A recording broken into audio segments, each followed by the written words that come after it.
চোখ কাঁপার সঙ্গে বা নাচার সঙ্গে এই যে টাকা পয়সা আসার বা বাড়িতে আত্মীয় স্বজন বন্ধু বান্ধব আসার, এগুলোর কি কোনো রিলেশন আছে?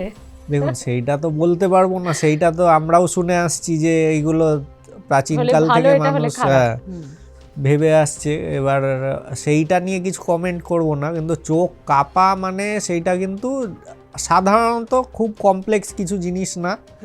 আপনার দেখবেন হাতে পায়েও অনেক সময় মনে হচ্ছে যে কাঁপছে। এবার এটা হয় কি যে ওইখানকার যে মাসেলগুলো টুইচিং হচ্ছে বা টিংলিং সেন্সেশন একটা হচ্ছে, চোখেও সেই রকম। এবার আমাদের কাছে পেশেন্টরা এলে আমরা অনেক সময় করি যে একটু রিঅ্যাসুরেন্স করলাম পেশেন্টকে যে এটা নিয়ে চিন্তার কিছু নেই, আর কিছু ভিটামিন ওষুধ হয়তো দিলাম। অনেক পেশেন্ট আছেন যে ওষুধ না দিলে ঠিক স্যাটিসফাইড হন না, ডাক্তারবাবু দেখলেন না।